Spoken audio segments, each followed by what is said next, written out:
Alrighty, hello everyone. Good evening to all Malaysians. Gonna be 3.3 special program soon, so stuff. So we wait for a while.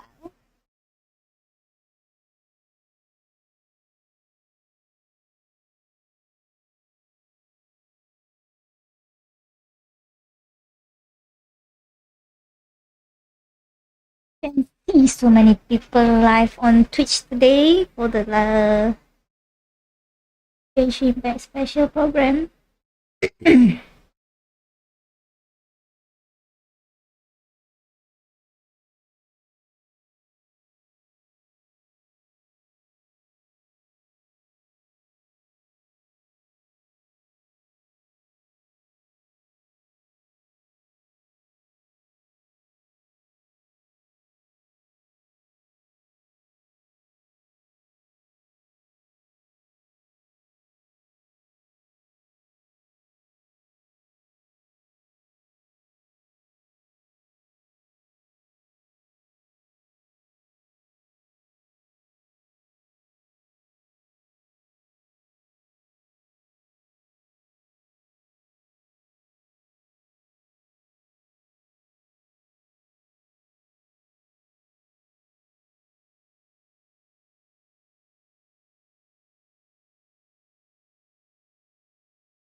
Place. I've been investigating the area and have already figured out all the plans for the event. Of course, I can tell you all the details. We're practically family. I'm Max Middleman, and this is the Genshin Impact version 3.3 special program. Let's roll the version 3.3 trailer.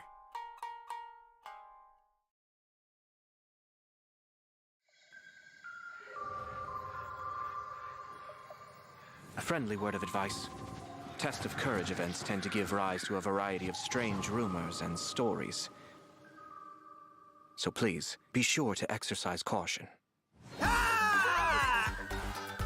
How was that? Were you scared? Who goes there? So, is there really a ghost around here? Why does Paimon have a feeling that it's staring right at us? Are you talking to me?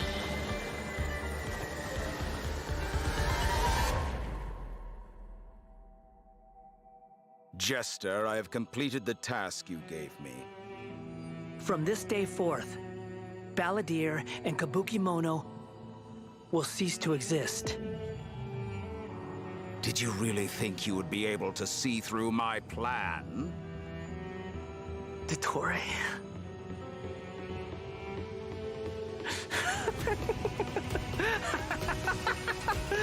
Dottore! In that case, I'll take some time for myself now.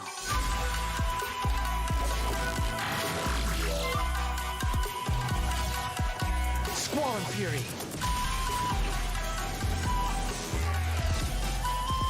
You dare to gaze upon me?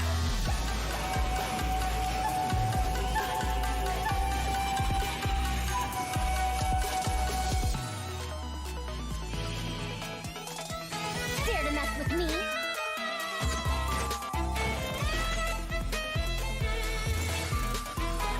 Too late for regret. Have fun with this gift. Scaramouche, the mere fact of your utility does not make you indestructible.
and welcome to the Genshin Impact version 3.3 special program. I'm your host, Sarah Miller Cruz, the voice of Lumine in Genshin Impact, and today I'm joined by... Max, the one and only middleman, voice of the one and only Arataki Ito. And I'm Patrick Pedraza, voice of the Wanderer. Chibi Scaramouche. Travelers have only known me as Scaramouche, and everyone's been battling me in the game lately. Yeah, that's true, but to be fair, it's a really cool fight. It's a really cool fight. Yeah, I know. Anyway, I'm super excited to have the chance to share some upcoming content with everyone. What did you all think about that trailer? Okay, so The trailer I looks definitely cool. saw Irminsul in there, and I am really excited to find out more about it. Yeah, that trailer had... Is that the same Irminsul? It's a different thing. Drama. It was lighthearted in places, but it was dramatic. Yeah.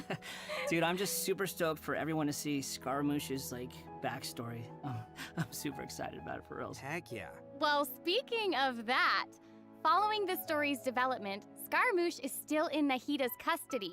So I bet the question everyone's wanting to know is how he'll become the Wanderer. Yeah, for sure. And there's quite a story behind that.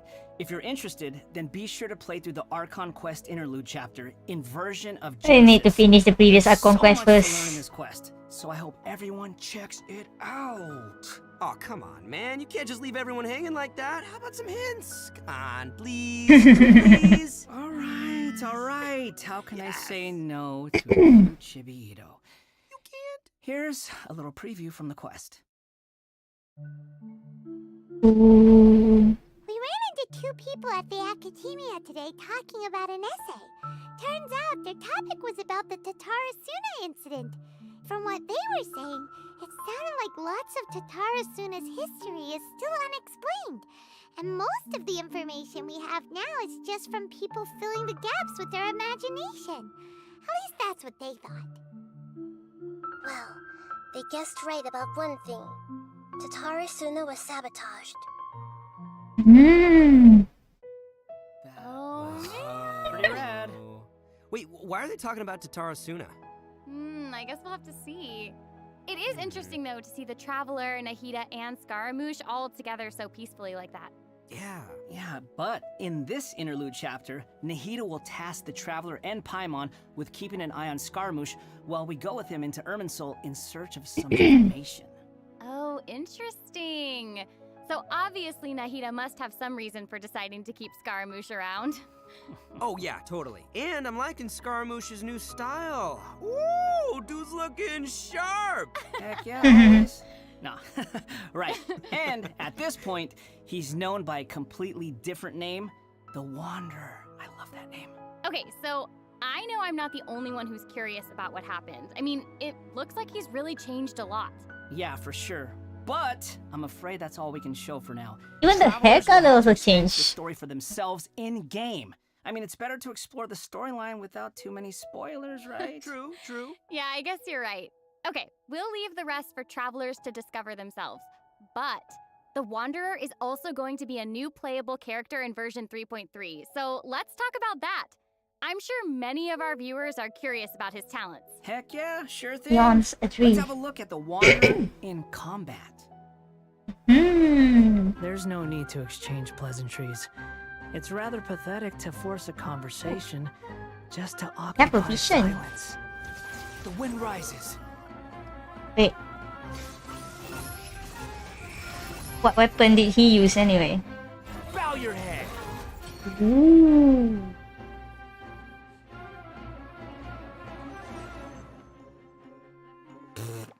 What the heck? All right, Patrick, you're up. Help What the introduce heck, the DA? Wanderer What for the us. heck? Sure thing. The Wanderer is a catalyst user and has an Ah, animal vision. no So he wonder. uses wind Like blades to Hazel. perform ranged normal attacks. Wait a second, wind blades? Not the same as the Traveler's Windblade, though. Okay. So, as everyone probably already noticed, the Wanderer can hover in the air when he casts his elemental skill. Upon using his elemental skill, he will first deal AoE damage before leaping into the air and entering a hovering state. So, while hovering, the Wanderer's normal and charge attacks will be converted into Kugo, Fushudan, and Kugu Tofukai respectively. Okay, you need to The summon him. damage they deal and their AoE will be increased. Their damage will Skip be ya, Yumiko, considered skip, normal and charge attack damage, respectively. Also, Kugutofukai will not consume stamina, and he can remain hovering for a certain duration. Ooh. So awesome! He can fly! I know, right? But he can't stay hovering forever. While hovering, the Wanderer constantly consumes Kuguryoku points to maintain his hovering state, which is the blue meter you see on the screen. Even if he doesn't move or attack, hovering will still consume Kuguryoku points. Okay. So this mechanic works a little differently than our typical stamina meter. There are many possible actions the Wanderer can perform while hovering in the air, which all rely on Kuguryoku points rather than stamina. So, for example, sprinting mid-air will consume additional Kuguryoku points to accelerate mid-air. I guess after this, everyone will be like flexing, Cause persistent hovering. consumption to maintain speed. So this effect will replace his default sprint. Jumping expends extra Kuguryoku points to increase hovering height. Man, it's gonna be Holding jump will 50-50 cause for this persistent banner. Kuguryoku point consumption to keep increasing hovering height. Of course, running out of points will end his hovering state. Oh, okay. So travelers will need to plan their actions while hovering. Exactly. So, with his talent, Jade Claim Flower, when casting his elemental skill, if it contacts Hydro, Pyro, Cryo, or Electro, that instance of the skill will receive a corresponding buff effect depending on which element was contacted. So, for example, increasing his Kuguryoku points cap, attack, crit rate, or restoring a set amount of energy upon hitting opponents with a normal or charged attack. The Wanderer can have up to 2 different kinds of these buffs simultaneously. Ooh. Oh, look, check that out. Part of the halo behind him changes color depending on the buffs you get. So travelers will be able to easily understand what effects the Wanderer currently has. I like that. It's helpful and still looks really cool. Yeah. So, after unlocking another talent, Gales of Reverie, when the Wanderer is in the hovering state, if his normal or charged attack hits an enemy, there is a set chance to gain another buff effect, allowing him to sprint midair without consuming Kuguryoku. It's like a supporter. Additionally, this buff effect maybe will support fire DPS. wind arrows to attack the enemy. Ooh. Oh, dope. I'm sure extra buff effects like that will go a long way for players when they're in combat. Yeah, for sure. And if you've noticed, there is a colorful aura of light around his body to indicate when that buff effect is triggered. I saw that. That's pretty cool. I love all the detail they've put into the Wanderer. All right, this brings us to the Wanderer's elemental burst. Okay. Yay! So, check this out. Upon unleashing his burst, he compresses the atmosphere and stomps it down toward the enemy. So, travelers should note that if the Wanderer is in a hovering state when he unleashes his burst, then the hovering state will end and he will begin descending after the burst is completed. Okay, That's very stomping cool. animation is a little aggressive. Yeah, but it's cool. I know, and it actually suits his character. Summon him Yeah, because I can't he's help cool. Wait. Let's not forget about the exploration talent. Ah, yes. This is an interesting one. The Wanderer can decrease the Mora We got required when Got ascending a new bows and careless. RP. Hey now, you can never complain about saving Mora. Am I right? Okay, Huh? that's true. All right, now that we've seen the Wanderer, let's move on to the next new character. Are you ready? I'm ready. Yay! Ooh, bow and catapult. What did you say? Oh, I'm old now, so every other phrase escapes my ears. Try calling me Madam Farozan. Eh? And I'll see How if I old can are keep you, that. Farozan?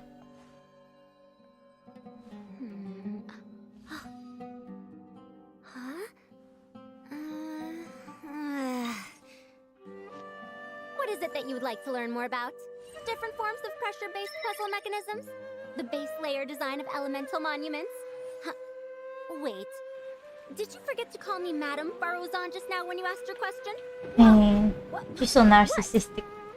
There's nothing wrong with being afraid of thunder, even at an older age. Oh, she sounds gosh. sassy. I Yeah, know. and smart too. She seems so awesome. She's fun. Research from 100 years ago. I So know, her she, design is so Oh, cool she's and old really already. detailed. I love it. So even though she looks super young, she's actually an old person? Like, and Well, the hair she's looks not like that old. yeah. Oh, Could've right. fooled me. Faruzan's age is probably still nothing compared to Scaramouche. Mm-hmm. But let's call him the Wanderer, Sarah, please. Okay, you know who I meant. Actually, now that I think about it, yokai can also live a really long time too. That's right, yeah, no, and speaking of age, isn't the Traveler's age also kind of mysterious? Mm-hmm, that's true. It looks like all of our characters are intriguing. But it's safe to say that Faruzan is way older than most people in Teyvat.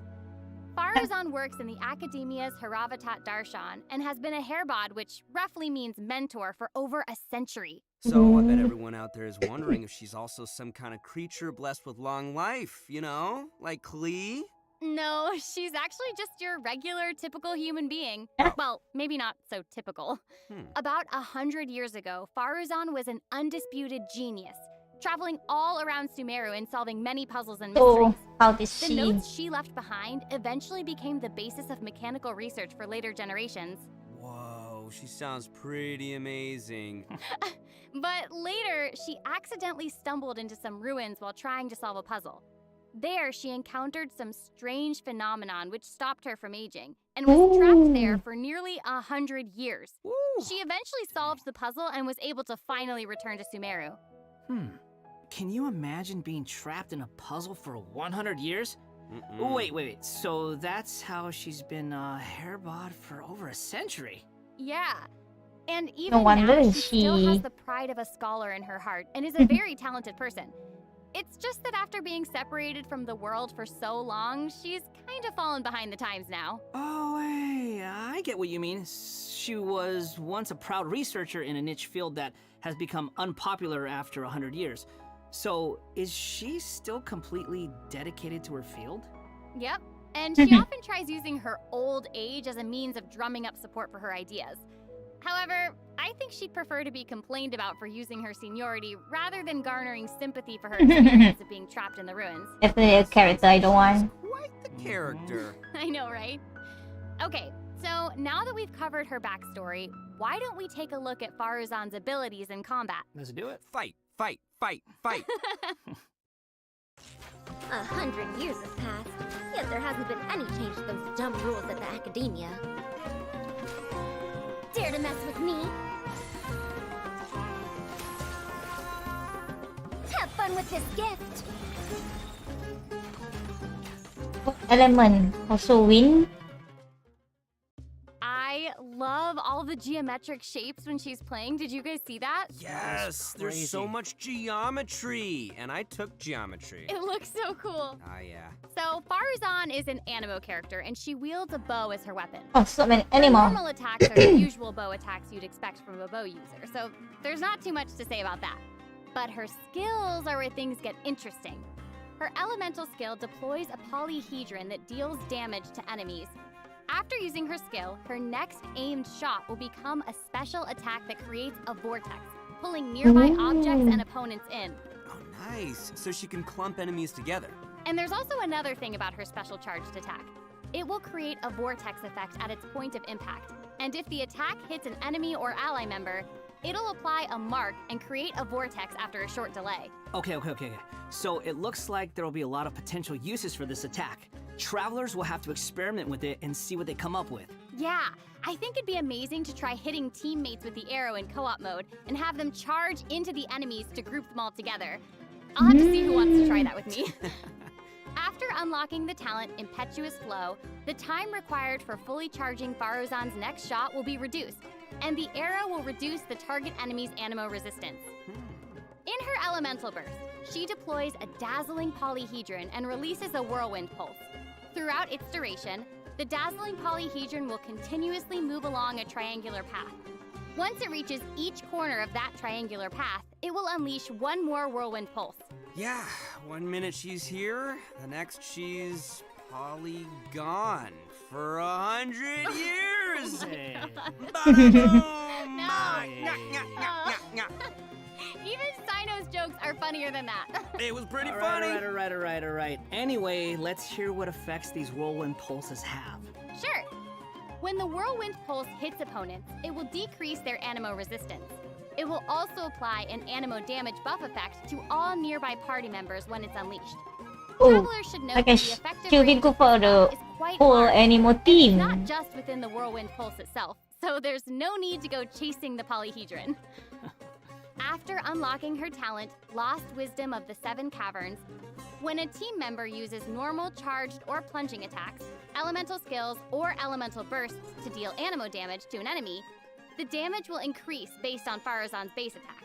This effect can only be triggered once for a certain duration of time. Oh, so it seems she'll be a solid support. Yeah. Totally! And as a researcher of mechanics and puzzles, Farazan has taken it upon herself to explore many ruins, with her travels taking her all across Sumeru. Her exploration talent reflects this, and she gains more rewards when dispatched on a Sumeru expedition for 20 hours. I'm sure no other mentor in Haravatat has 100 years of experience in solving puzzles. Yeah, I gotta say, that's pretty hard to beat. So, Dum-dum the question itu. is, when can travelers expect to get these new characters? That is a good question. Let's talk about the upcoming event wishes. In the early part of version 3.3, the Wanderer and Arataki Ito will be available via their own event wishes. Farazan will also be making her debut in these event wishes. In the later part of version 3.3, we'll be seeing rerun Ayato, event wishes for both Shogun Raiden da. Shogun and Kamisato Ayato. And last but not least, the new 5-star catalyst, Tule Tula's Remembrance, this will be banner appearing in thing. a new weapon event wish. And that's not all. In version 3.3, That's a new two weapon. new artifact series will become available. So travelers should be sure to check out the corresponding. Animo Bennett. Woo! More artifacts! All right. I hope travelers will have fun experimenting and trying new combinations with these. Ooh, where will this Okay, domain be? We've already talked about a ton of new content, so why don't we take a quick break with another redemption code? Sounds good. Roll out the code. Woohoo! Another code?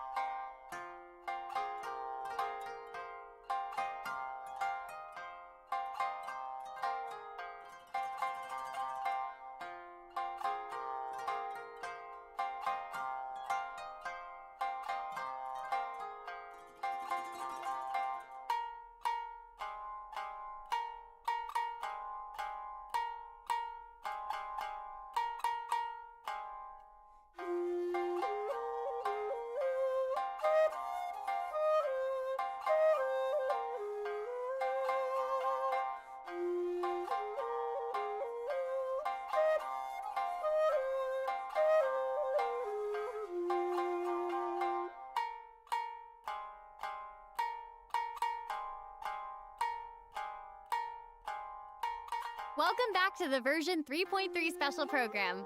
Okay, Patrick, what do we have next?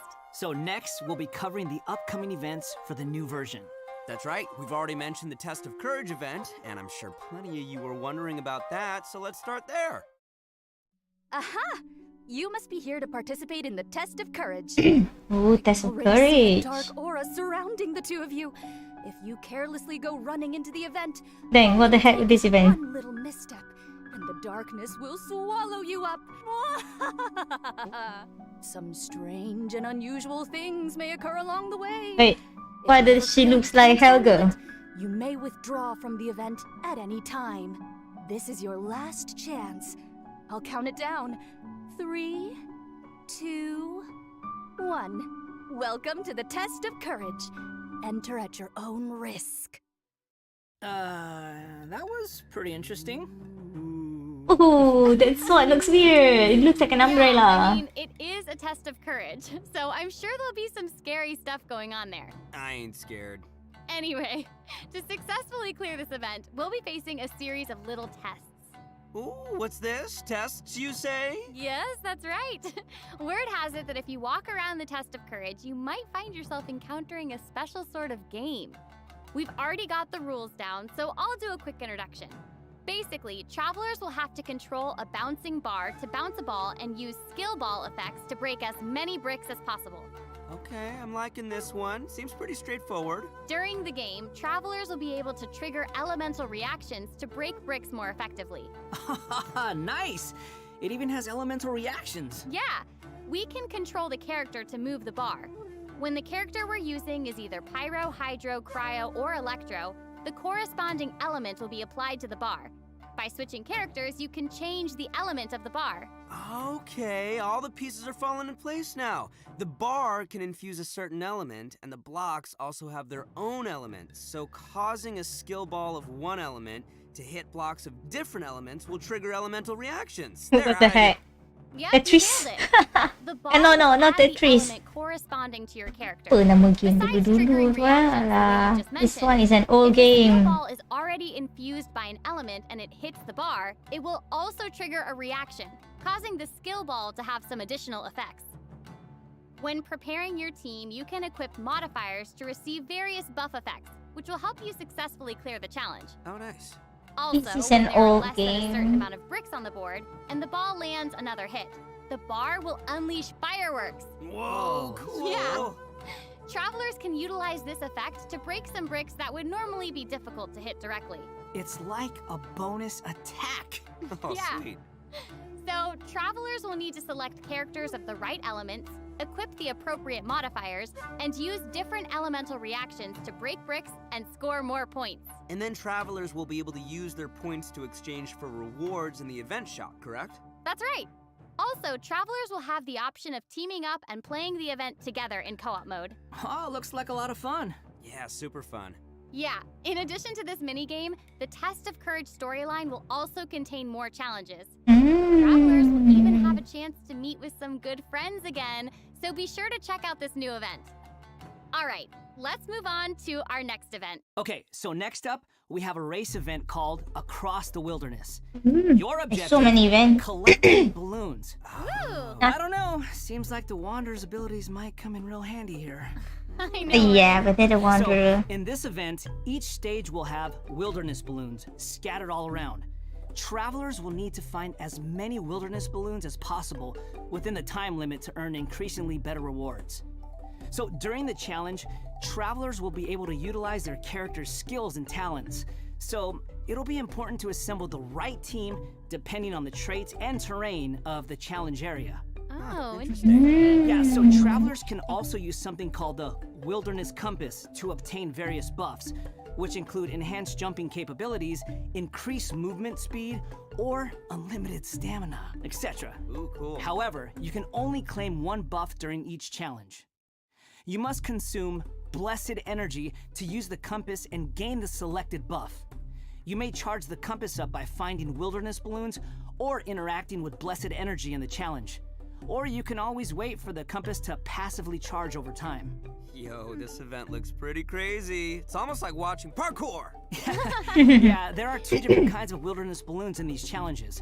The first is harvest balloons, which will increase the overall progress of your search for wilderness balloons. The other kind is sonar balloons, which will cause several harvest balloons to appear around you for a set amount of time. That's awesome. So there will be 5 stages available for this event, and travelers will need to consider the conditions and terrain of each stage to come up with the best way to complete it. Also, travelers may team up in co-op mode for challenges. Ooh, more chances to play together. I love it. Yeah, same. Okay, let's move on to our next event. Everyone's favorite game of hide and seek is back with the Wind Race event. And of course, this is Ooh, going to be yes. another co-op event, and I, for one, am super excited for it. There's nothing like a good co-op. Many of you might already be familiar with this event by now, but there have been a few changes. Let me introduce what travelers can expect to see this time around. We can probably skip some of the basics this time. You know, players either hide or seek. And then... Okay, wait a second. There actually might be some new travelers out there who've never seen this event before. So why don't you start with some of the basics? Right, good point. Okay, let's start at the beginning then. This is a game with a long history in Mondstadt. Travelers will be split into 2 different sides, the rebels and the hunter. You will need to use skills and master the art of hiding or chasing down others to win this event. The goal of the hunter is to capture all the rebels, while the rebels run or use other means to keep themselves from getting caught by the hunter. Okay, that's straightforward enough. So what else you got for us? Well, some travelers may remember playing as the rebels and getting caught early in the game. Once that would happen, all you could do was spectate and watch the rest as the others continue playing. But this time around, once you're caught, you'll still be able to participate in the match even in observer mode. Ooh, Ooh. Yeah, it's pretty cool. Once you're in observer mode, you can't be seen by other players and will receive the illusory beacon skill. This skill will allow you to place a random beacon to confuse the hunter. Oh, so you can help the team. Hele. The hunter will suffer an obscured vision effect. So even after What you've boo? been captured, This is a very you can great be like a event. little ghost Funny event. trying to help your teammates by disrupting the hunter. Yeah. That's pretty fun. And at least you won't have to sit there and just watch the rest of the match anymore. Exactly, but what does the hunter get this time? I mean, we gotta keep it fair. Some new windward arts have been added for both the hunter and the rebels. The hunter will now be able to use the hunter's net. This net can be thrown and will remove any rebel disguises within its range, and will notify the hunter that a rebel was detected. If a beacon is caught in the net, it will be destroyed, and the hunter will not suffer from obscured vision. Nice. So I guess if you love playing hunter, you'll probably love this. Oh yeah, you definitely should.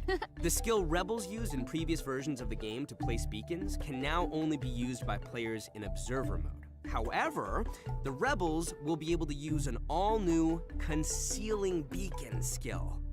This skill will allow you to deploy a beacon for a set duration and remain invisible while you're around that beacon. Oh, All nice, players, nice. including your rebel teammates, will be unable to see you while you're invisible. If the concealing beacon is destroyed by the hunter, then the hunter will have their vision obscured for a short time. Sounds pretty fun, huh? Yeah. Yeah, so even if you end up being captured by the hunter at the start of the game, you'll still be able to participate and assist your teammates. And, did I mention Primo Gems and other rewards? The good stuff. So be sure to check it out. Oh, that's awesome. Seriously, I can't wait to play with friends. Okay. I only our play next because of the event Primo is Gem. a combat-based event. Time for some combat! Whoop, whoop. In a forbidden place warded by dust and sand, mysterious foes have assembled lines of fortifications to stop your coming. Ooh. That's right, a new edition of Misty Dungeon will arrive in version 3.3. Stoked. Sweet. But this time around, there will be a total of 7 trials with different themes awaiting you in the Misty Dungeon. Each has a different leyline disorder, and travelers will have to adjust their teams according to the disorder's effects and the distribution of enemies. There will also be trial characters for you to select from as well. After entering the domain, travelers will need to go and complete 3 challenges to collect ancient runes. After collecting power from 3 ancient runes, we can power up the control array and proceed to the final challenge. Also, throughout the trial, additional benediction mechanisms and challenges will appear. Travelers may choose to interact with these to increase the leyline disorder's effects or revive and heal your team. You know, if it were up to me, I'd say just go for all the challenges. I know, but travelers should keep in mind that the challenge objective for each trial might be different, so be sure to check the objective and aim for that while proceeding. In terms of rewards, travelers can look forward to winning Primo Gems and other various prizes. Yes. Ooh, I like prizes. And last but not least, version 3.3 will also have leyline overflow events. Travelers can look forward to saving their resin and earning more Mora and experience books. Nice, that's awesome. That'll be great for all the travelers out there still leveling up all their new characters. And even if you don't need those resources now, it's always good to stock up and have more on hand, am I right? Yeah. So, travelers looking to upgrade their characters won't want to miss this. Yeah, I mean, this is all good stuff. In addition to the new version's limited time events, version 3.3 will also be adding a new permanent game mode called Genius Invocation Oh, yeah. TCG. Genius That game. TCG! But The before we minute, get into that, let's take another quick break and enjoy a redemption code! Heck Yay! It's Slap the that code on final the screen. code. The final code.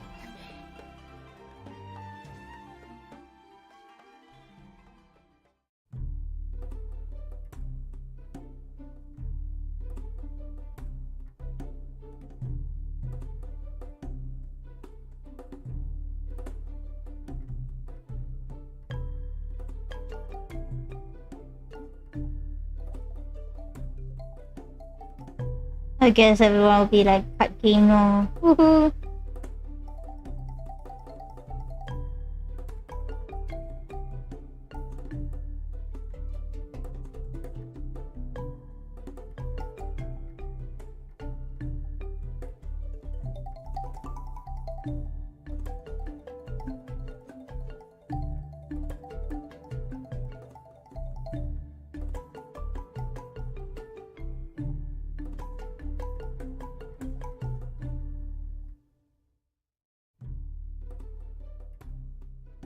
Welcome back, everyone. During our journey into VAT, we've stumbled across several NPCs talking about a game called Genius Invocation TCG. So next, we'll introduce this card game that's been taking to VAT by storm. In the version 3.1 special program, we already revealed that Genius Invocation TCG will be a card game where we can challenge various characters and NPCs or battle against your friends. But there is actually a legend behind this game. It is said that a young guy in Sumeru found an ancient casket of tomes in the attic. He opened it and discovered that the soul of an ancient TCG player called the Crocodile King had been captured inside. What a name. It turns out that the Crocodile King was King Deshret's viceroy, who battled an opponent named the Ibis King. During the match, the Crocodile King fell prey to his opponent's scheme and was sealed away in the casket of tomes. Ouch, game over.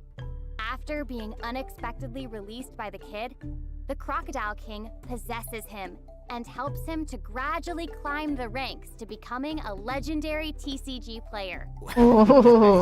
Hang on, is it just me, or does that kind of sound like the plot to a light novel or something? You're right.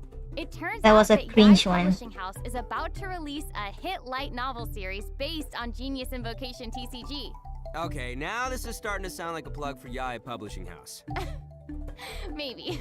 But anyway, that's the legend on how Genius Invocation TCG came to be. Though it's probably just a story they came up with for marketing the game. So while you were telling us about the story, I was over here researching the rules to the game.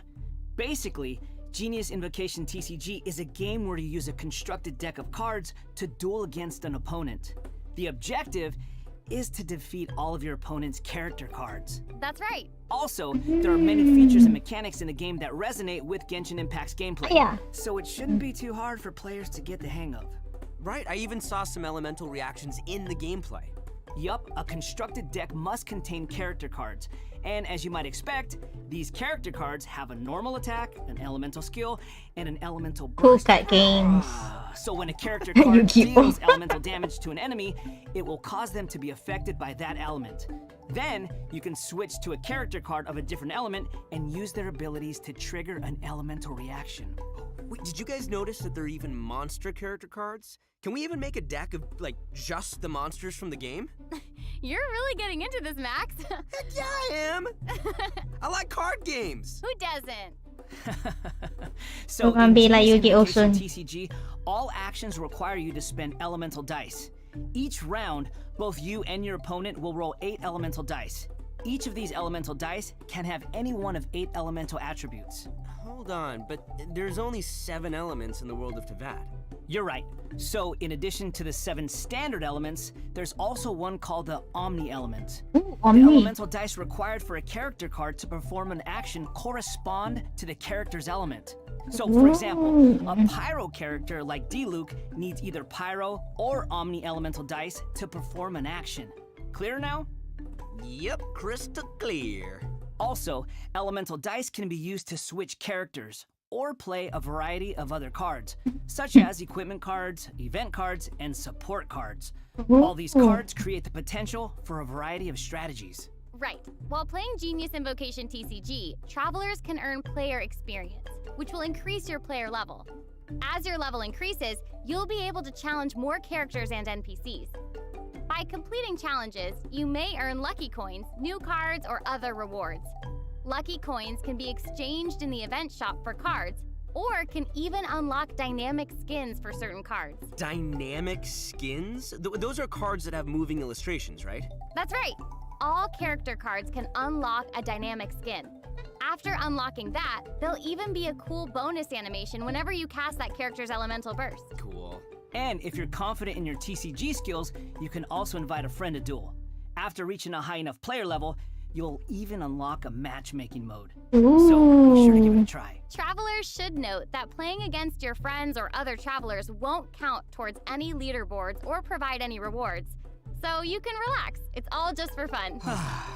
Oh, alright. Okay, that's everything we have for Genius Invocation TCG, and that brings us to the end of today's special program. Aw. So, what did you think? Why does it have to be over? There's so much that this version has to offer. Yeah, I can't even take it all in right now. I'm just super stoked to be part of this. I think I just gained some Kuguryoku points just doing this whole thing, so. Man, the new characters look cool.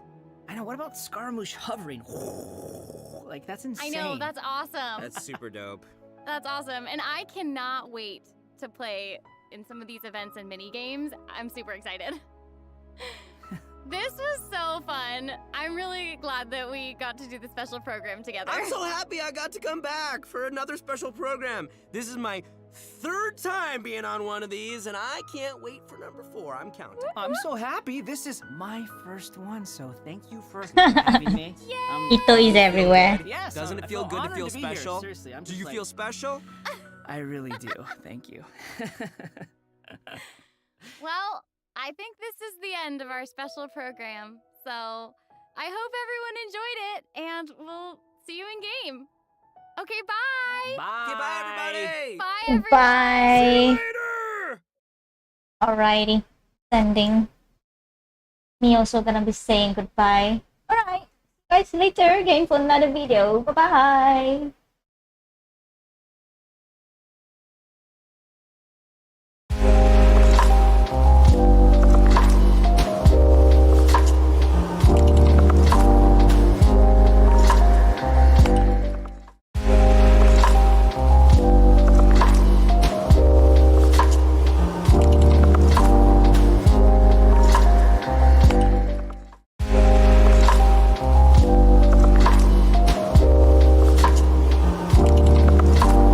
Alrighty, bye-bye.